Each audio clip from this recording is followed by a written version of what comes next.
name is Jack Pike, and I'm a physician assistant practicing occupational medicine in Connecticut. I would like to take this opportunity to tell you about the impact that CMDA has had in my life and encourage you to become a partner with the largest Christian healthcare organization in the world. I've been a member for about 20 years or so, and in that time have been so impressed with the breadth of ministries and services that members are able to tap into, whether it is mission activities, public policy information, malpractice support, or ministering to students and residents. And that doesn't even cover marriage encounters, women's programs, and a number of other important ministries. CMDA is blessed with the most dedicated and amazing staff who recognize that what they do is just not a job, but a calling in service to the Lord and to members.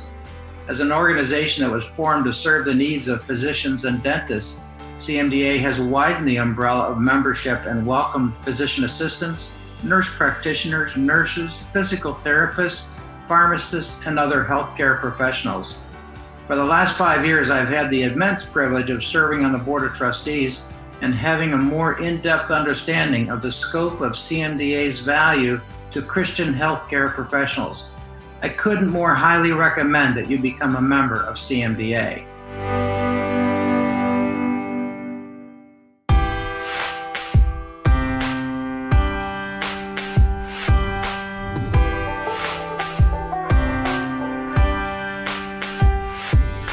Well, welcome to CMDA Matters during this Advent season. I'm your host, Dr. Mike Chupp, the CEO of CMDA. I pray that especially during this Christmas season of celebration, that the peace of Christ will rule in your hearts. Paul told the Colossians that we who are Christ's followers are called to peace. I'm so glad that Jack Pike did the intro today and reminded us about becoming an official member of CMDA. Just go to cmda.org/membership. If you are not an official member, you can do that today. You know, there are all sorts of benefits, and the one that we are highlighting right now is our new CMDA Learning Center with over 50 hours of Category 1 credit courses available to you free if you're a member. Today, my guest is family medicine physician and residency program director, Dr. Mitch Duininck from the In His Image program in Tulsa, Oklahoma. Our conversation today will focus on how we can instill spiritual resilience into residents who are in training and be proactive in discipling them even during these challenging times, training and discipling under the COVID cloud. I invite you to listen in now to our recent conversation as I was joined by co-host Dr. Doug Lindberg, the director of our CMDA Center for Advancing Healthcare Missions.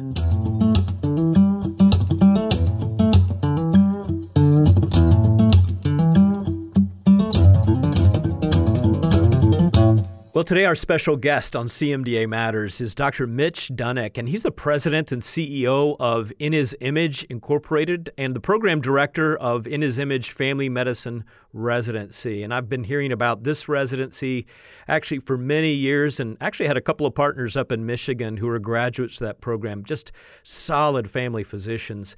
And this program emphasizes training doctors in Christ-centered whole-person medicine and preparing them to care for the medically underserved in the United States and globally.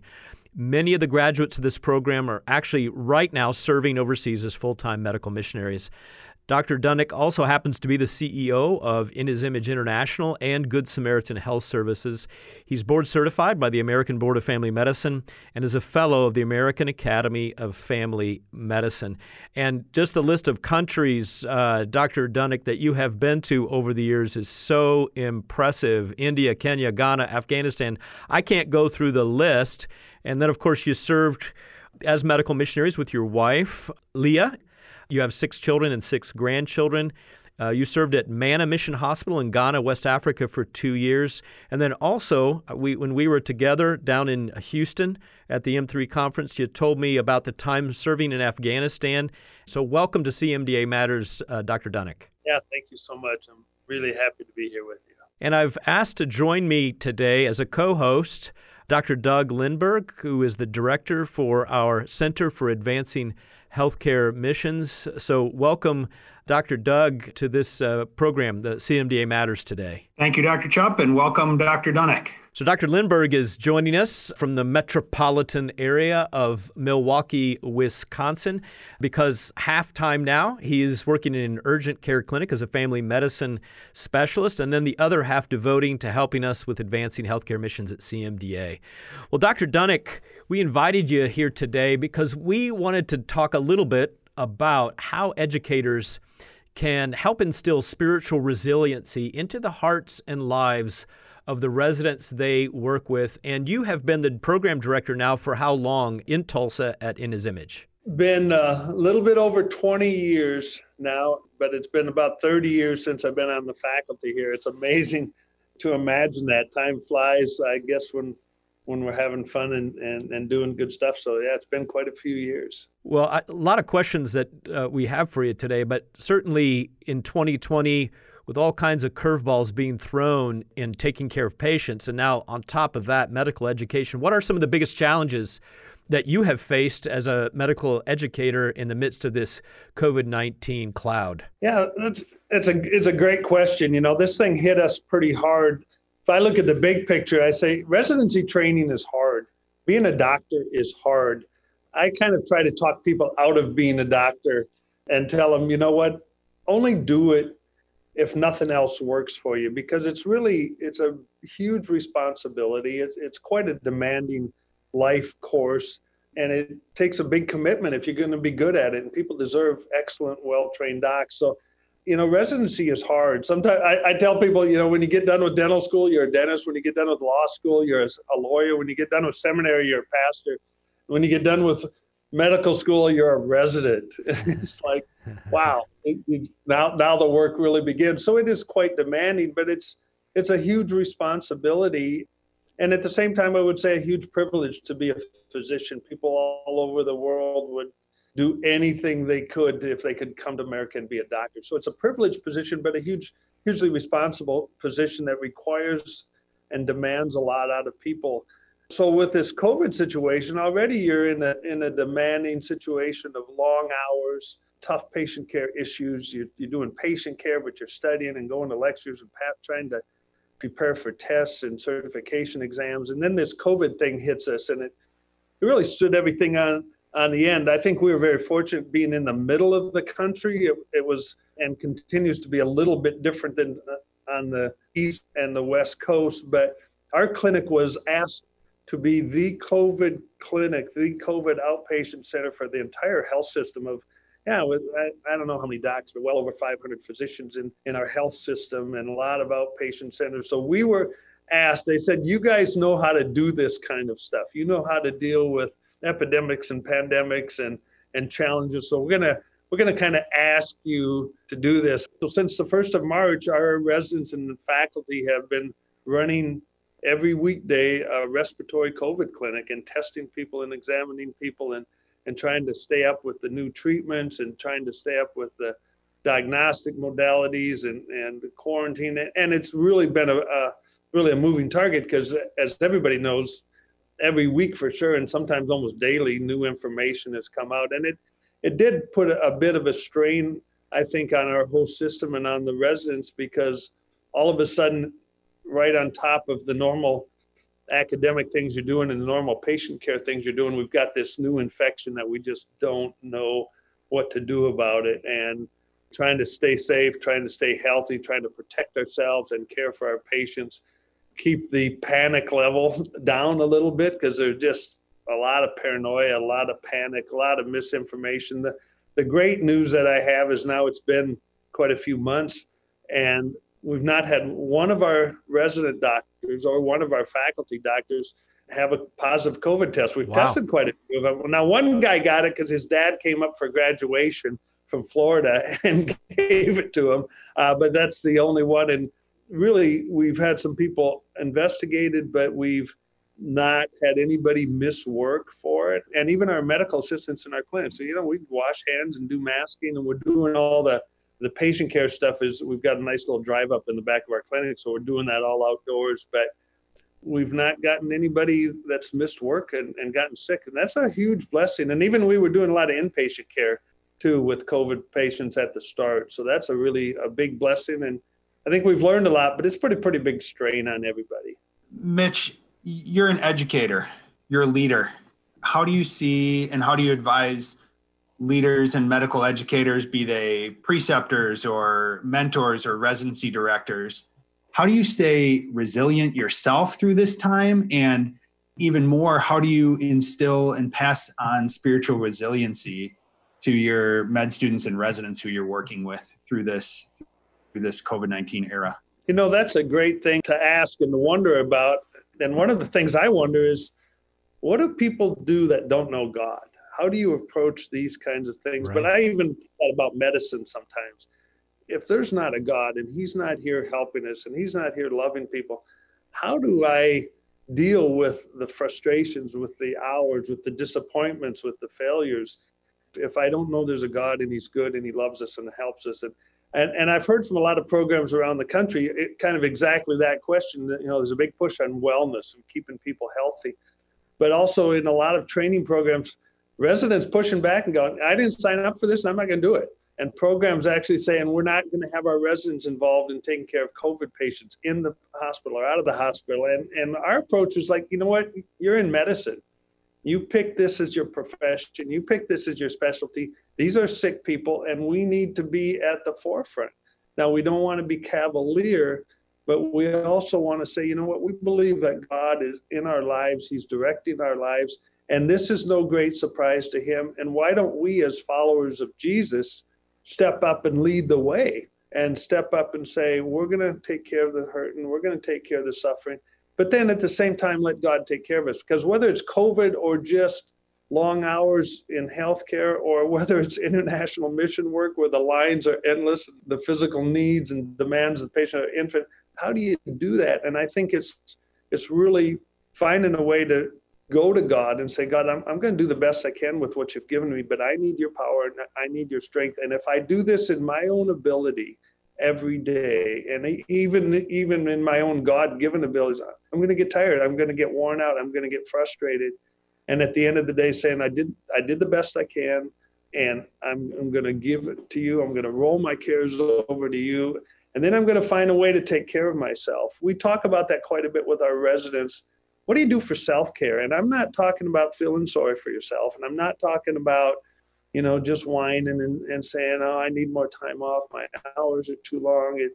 My profession is too hard. No, it is long and it is hard, demanding. But Jesus got away. There were times he slipped away and got away. So we talk about what refreshes you, what restores you. What are you doing to fill up your tank when you spend all day pouring it out to other people? We talk about the 7 habits of highly successful people. The last one is keeping your saw sharp. How do you keep that saw sharp? By rest and by spending time with God, spending time with people that are positive. For me, it's, put the headphones on, get some worship music, get outside, get some fresh air. But really that has to be developed as a lifestyle, because if we don't do that, we come to the end of our ability really soon. I would think that you do, as you mentioned earlier, have a distinct advantage as a Christian residency at In His Image. And certainly the body life, the caring community, I would assume from day one that your residents start already having an advantage in thinking about body life, and that each resident, like Paul said to Romans, each member belongs to all the others in terms of helping with that resiliency. These new residents, they enter your program In His Image, and I'm assuming that because of your residency and they see what the graduates do and what your current residents are doing, they come in already with a great deal of idea of the purpose and meaning that God has put into their lives. But how do you grow that through the period of a residency, and what principles have you guys learned at In His Image that others listening in, and even secular programs, could apply to their interactions and training and bringing up the next generation of caring, Christ-like healthcare professionals?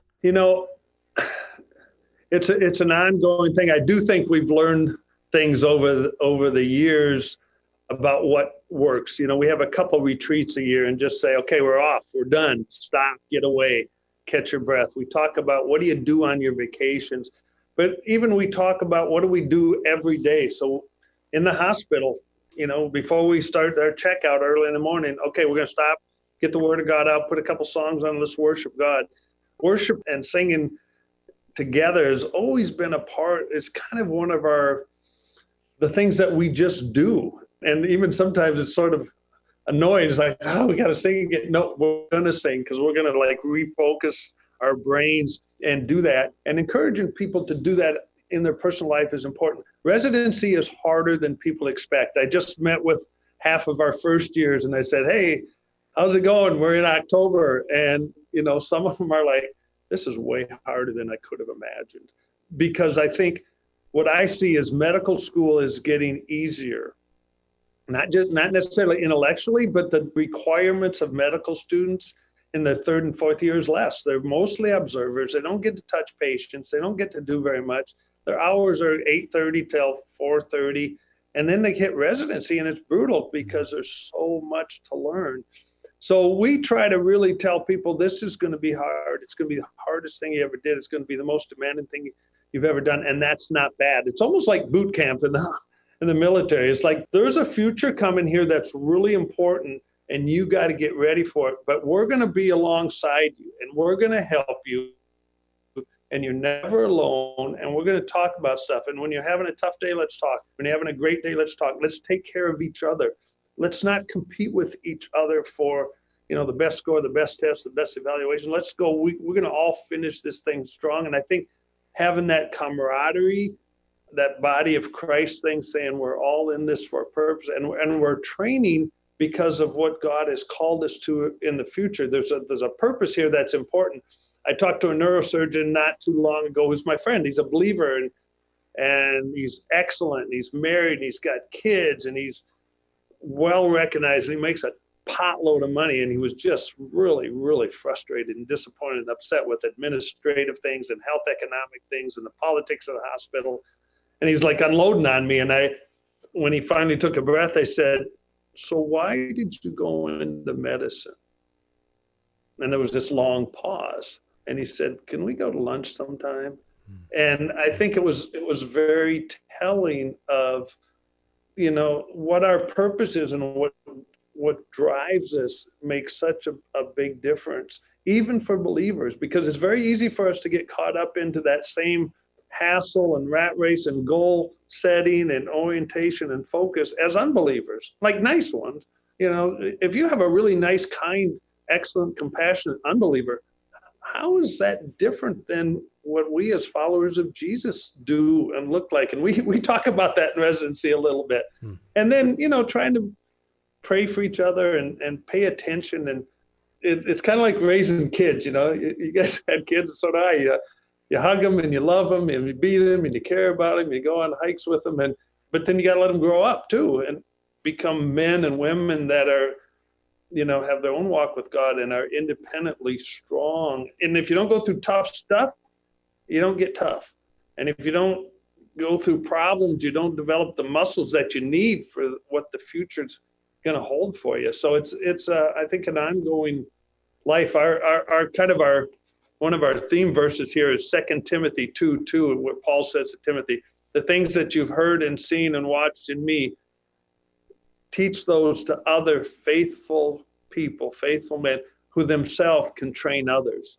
So it's this process of teaching and training and role modeling and living alongside people so that we can continue passing stuff on to people. COVID-19 has been like a nuclear bomb, has gone off in so many different areas of our culture and in our lives and in families and communities.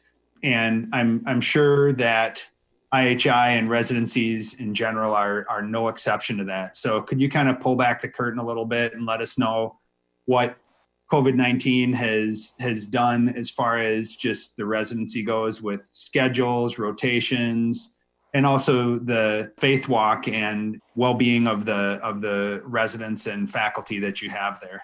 Great question, man. It's good medical education on its ear.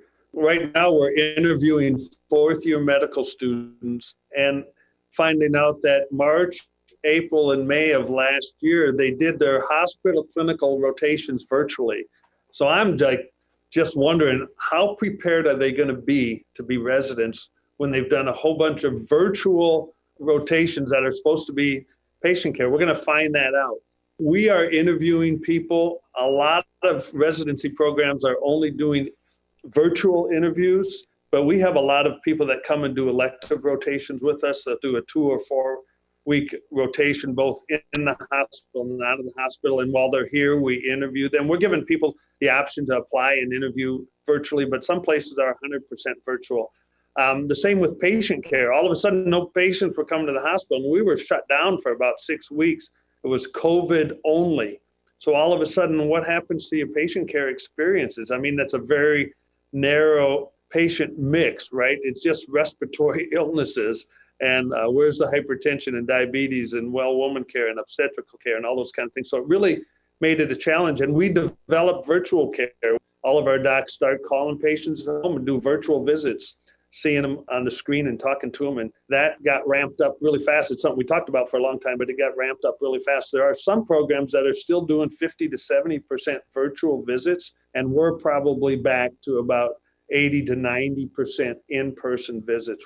We screen people at the door, and we're working at it that way. So it's required a lot of work and a lot of effort from people. And I think there's been this concern, you mentioned, Doug, and I think it's very appropriate. You know, there's isolation is a word that has come up for people. Even when you come to work, people kind of come to work and you're masked and you're down and you're careful, and you go home and you hang with your family. And the spouses and the kids have felt pretty isolated. We have resumed our regular get-togethers for the female spouses. Once a week get together, and they do it with appropriate social distancing and masking. But they just said, we need to see each other. We're drying up being alone. And we've tried to find real creative ways to do things, do it outdoors, meet together and be safe. And I think it's worked well. There is, you know, a wide variety of ways that people approach these things, whether it's school, whether it's family, whether it's travel and things like that. And I don't think we're cavalier. I think we want to be safe, but we're trying to still live life and get out there. And even with the residents, I said, okay, what if you get it? You're young, you're in your 30s, you're healthy, you're going to be fine. And kind of get these big eyeballs looking at me. And I think maybe because I've lived in some hard places and gone to some tough places, I'm a little bit more thick-skinned about it, but I don't want to be, but I don't want us to live in fear. Clearly, Mitch, you are working in a healthcare system that has its own agenda, its own priorities, and your residency is there training physicians to become family medicine. What are the challenges you face as a distinctly Christian residency in working with a hospital system? It's not been all roses, I'm guessing. Tell us just a little bit about how you negotiate that sensitive relationship and balance. It's very important. When we deal with the hospital and hospital administrators, we always look for win-win-win relationships and situations. The very first time I went to our current hospital, I said, if we come here, we're going to be the best doctors you have. We're going to have the highest patient satisfactions, the lowest readmission rates, everything. Now, obviously, that was a little tongue-in-cheek, but I said, even though we're a training program, we want to practice excellent medicine, high-quality medicine with high patient satisfaction. And in that milieu, we want to train young doctors. And they were a little surprised by that, because I think sometimes there's this feeling like, well, it's not going to be great medicine, and you've got your own issues, and we're going to have competing issues and all the time. But finding out what the healthcare system's agenda is and what their needs are and being able to meet them is a big deal. Our faculty are section chairs of family medicine. We sit in on committees. We sit on other things at the hospital and really try to make a positive contribution. And we have residents on the committees too, because we think if we contribute to what is important to them, they will see that, they will value it, and they value what we do. If in the community people like us, it's good for the system. If we go on an international disaster trip and the health system gets a little press and a little PR that the health system went to this place to respond to the disaster, and we don't, so we just say, hey, we're a part of this system. We just thought we ought to go. So sharing the successes, being honest about the needs. It's not easy all the time when you come down to tough financial things, saying, hey, you know, this is what I think we bring to the table, and this is what I think we're worth, and this is what we need to run this program. but it has to be mutually beneficial. It can't just be one directional, and I think that's true in every relationship, or it tires out quickly. But I think it takes some wisdom in that to say what is important to people and how can I help them meet their goals, and then I'll become a valuable part of it. We're really blessed here because the CEO, the current CEO, and even the next in command are actually strong believers who love mission. So it's a unique opportunity, but they're under fiscal pressure too at the same time. So we try to help that out. Well, Dr. Duininck, thanks for joining us today on CMDA Matters. Just pray that your program will continue, that God's going to give you the right folks to train, and that they're going to continue to represent Christ well and expand God's kingdom within healthcare. Thanks for joining us today on CMDA Matters, and thanks, Dr. Lindberg, for being a great co-host today. My pleasure. Thank you. Thank you so much. God bless you all.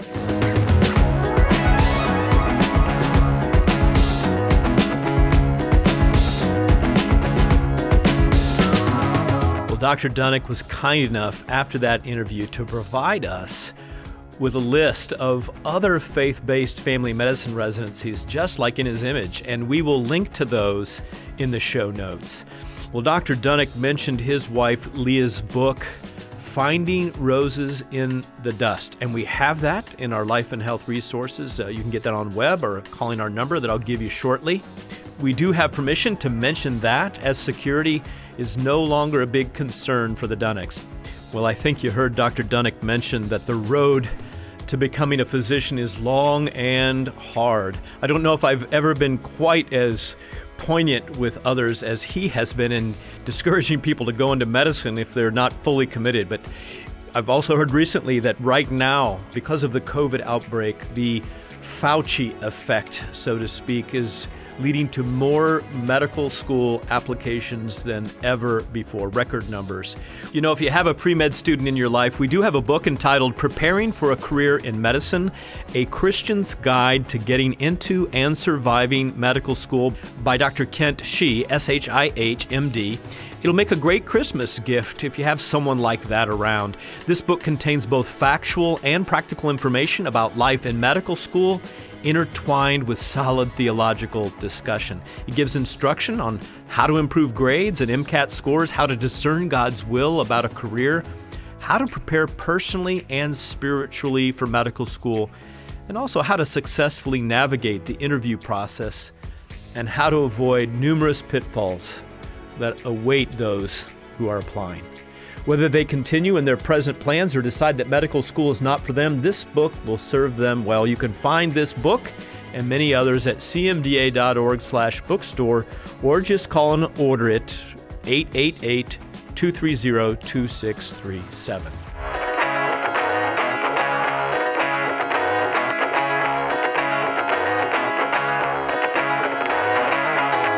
Well, I know you caught Dr. Duininck describing how COVID-19 has added additional stress to all healthcare professionals. We care deeply about our members' holistic well-being, and we have several great resources for those who might be experiencing depression, anxiety, or burnout. You can access our CMDA Center for Wellbeing at cmda.org/wellbeing. There you will find several helpful resources to care for yourself during this stressful time. The head of our Center for Wellbeing, Dr. Sartori, also has recommended to us the American Medical Association's website and the Accreditation Council for Graduate Medical Education website for mental health resources at this time. Both of those are linked below this podcast on the web. Well, Dr. Sartori has been working for the last year or so on producing a podcast that he calls the Healthy Doctor Podcast. I've decided for CMDA Matters that we will actually be featuring one of these episodes our final week of the year, December 31st. But Dr. Sartori specifically suggested episode 22 entitled The Reflective Physician, which is linked to our show notes. If you're listening on a device other than your computer, you can access this podcast on the Center for Wellbeing's page, or just go to cmda.org/healthydoctor. Well, speaking of using other devices, CMDA is making it easier than ever to listen to CMDA Matters. We have added CMDA Matters to Spotify, Stitcher, and TuneIn, and several new online platforms that make it easy to listen wherever you are. You can still find us on iTunes with Apple. Make sure you subscribe so you will never miss even a single weekly episode.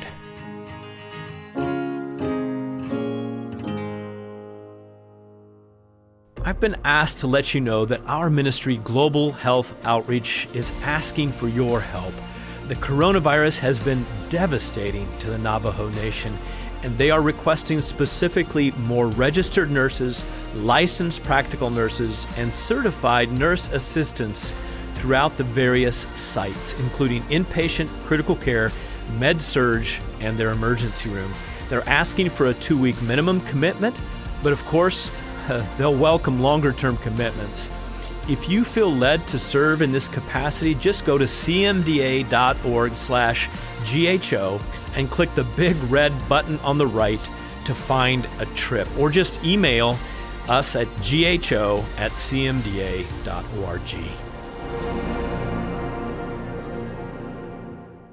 We've been talking about our first conference that will happen in 2021, and that is Remedy 2021, bringing hope and healing to a world that is in crisis.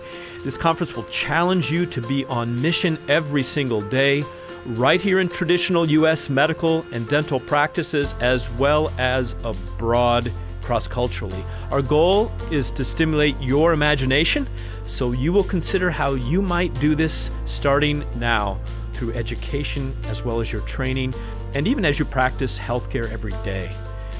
Please join us for 2 half-days in January, the 9th and 10th, for worship and live TED-style talks from New York, Tennessee, and California. Plus, you'll be able to ask speakers your questions in live chat sessions. You'll be able to visit our exhibit hall virtually and chat with representatives from healthcare and service organizations. You can also join live meetups after the official conference has concluded. Remedy 2021 is sponsored by Christ Community Health Fellowship, California Baptist University, and of course, the Christian Medical and Dental Associations. I wanted to take a couple of minutes to share with you a testimony that we recently received from one of our graduate members who had a great experience of being mentored when he was in medical school. And he wrote to me, "Dr. Chupp, I was baptized 2 weeks before graduating college, right before I was about to start medical school at UC Davis.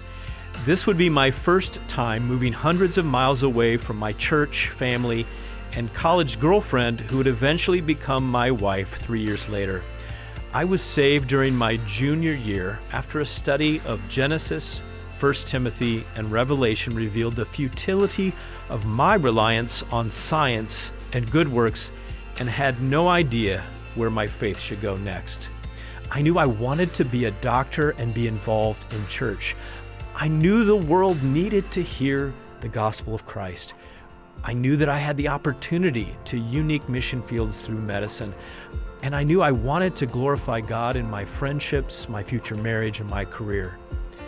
My campus advisor at UC Davis on the CMDA team lived out her faith and showed me how.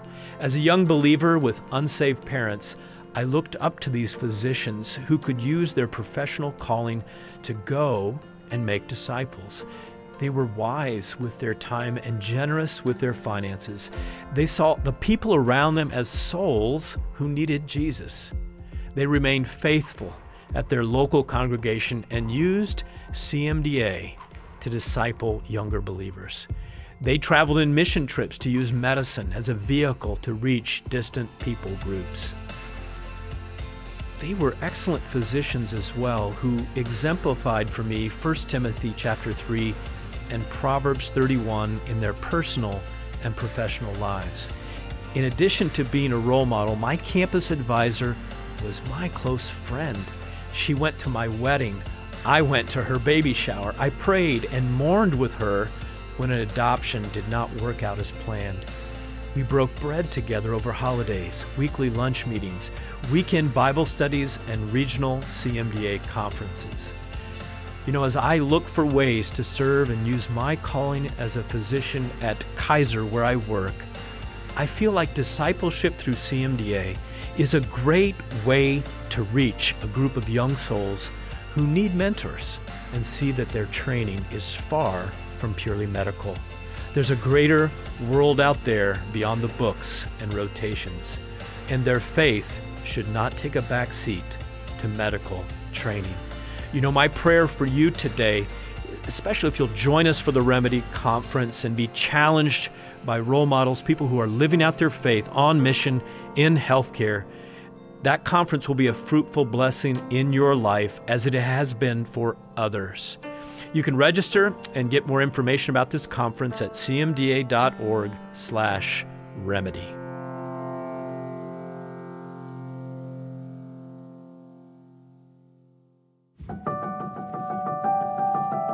Well, as I close, I just wanted to share that story with you from the physician working in the Kaiser network, because it's such an incredible testimony of the power of the gospel, personal discipleship, and the value of a welcoming community of Christian healthcare professionals.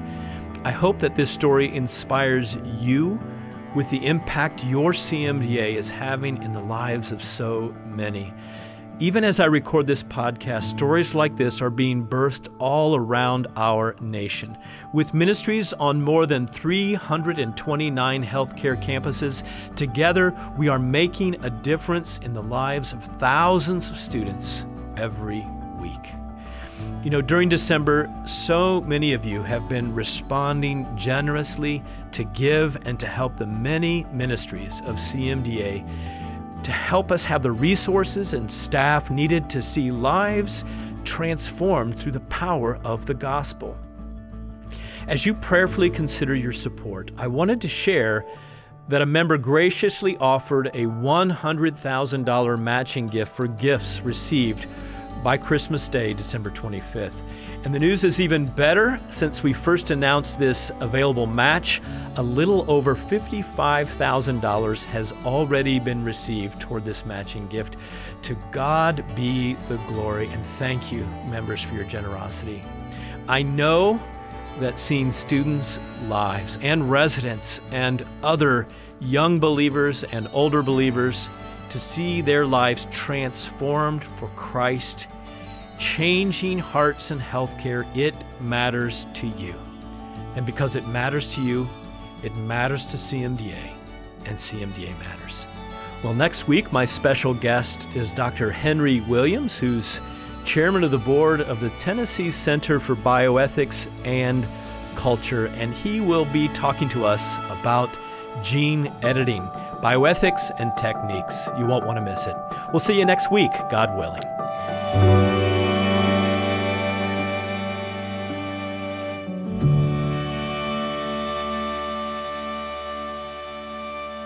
This podcast has been a production of the Christian Medical and Dental Associations. The opinions expressed by guests on this podcast are not necessarily endorsed by the Christian Medical and Dental Associations. CMDA is a nonpartisan organization that does not endorse political parties or candidates for public office. The views expressed on this podcast reflect judgments regarding principles and values held by CMDA and its members and are not intended to imply endorsement of any political party or candidate.